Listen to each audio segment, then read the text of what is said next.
नमस्कार, स्वागत है आपका एनडीटीवी टोयोटा ईटी और सेव इंडिया कोस्ट में। और हम मौजूद हैं मुंबई के मरीन ड्राइव में और मेरे पीछे आप देख सकते हैं क्वींस नेकलेस जिसका मजा लेने और यहाँ पर खुली हवा में सांस लेने मुंबई के लोग रोजाना शाम यहाँ आकर अपना बिताते हैं। और मुंबई देश की आर्थिक राजधानी है। यहाँ पर हर कोई ना कोई सपना लेकर आता है। कोई बड़ा फिल्म स्टार बनना चाहता है तो कोई इंडस्ट्रियलिस्ट, और ये शहर हर किसी को अपना लेता है। लेकिन क्या हम आपसे पूछना चाहते हैं कि क्या आपने इस शहर को अपना समझा है?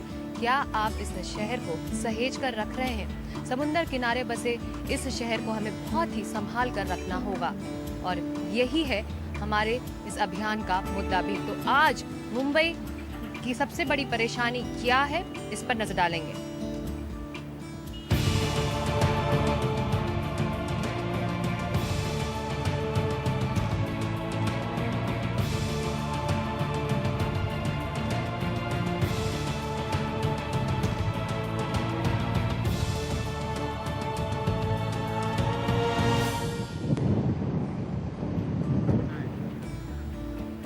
मुंबई के दो बंदरगाह देश की जो 70% तेल के आयात हैं वो यहाँ जुड़े हुए हैं। इसीलिए मुंबई के किनारे ऑयल पोल्यूशन को लेकर भी जूझते रहते हैं। ऐसे में अगर मुंबई के तटों के पास कोई गंभीर एक्सीडेंट हो जाए तो यहाँ प्रदूषण का खतरा दुगना हो जाता है। और पिछले साल हमने देखा कि जब एमएससी चित्रा और एमवी खलीजा आपस में टकरा गए तो मुंबई के तटों का हाल बेहाल हो गया था।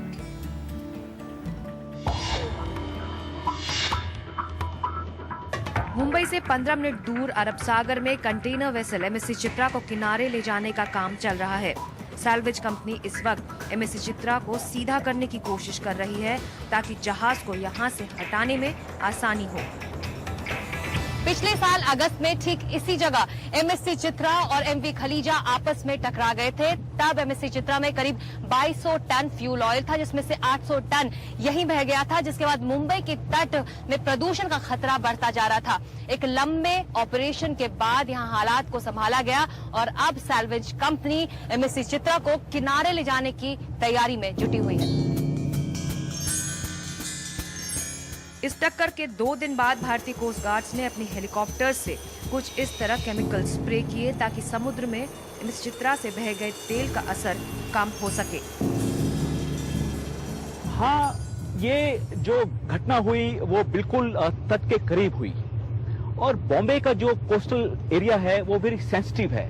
यहाँ पे काफी मैनग्रोव्स हैं, स्पेशली सिवड़ी फ्लैट, एलिफेंटा, यहाँ पे माइग्रेटरी बर्ड्स आते हैं।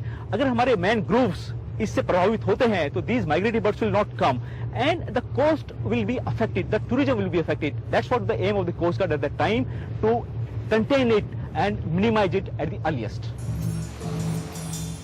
उस वक्त मुंबई में कई किलोमीटर में फैले मैनग्रोव्स पर तेल की एक परत जम गई थी, जिससे मुंबई और आसपास के तटों पर मछलियों और इकोसिस्टम के लिए एक बड़ा खतरा पैदा हो गया था।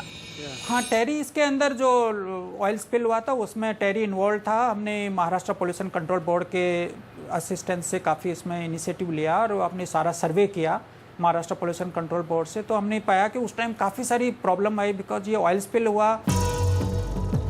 देश के सबसे बड़े बंदरगाह मुंबई पोर्ट और जवाहरलाल नेहरू पोर्ट अचानक हुए इस हादसे के लिए भी तैयार नहीं थे। इस ऑयल स्पिल ने कई सवाल खड़े किए।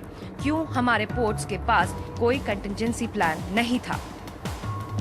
See, you can never be fully prepared, because in any kind of contingency, only when something happens, people really go the full extent. We have taken all possible, steps for seeing that this kind of thing can be dealt with much better in future. And I'm certain that with the national plan, contingency plan, there is better awareness in all the ports for taking care of such a situation.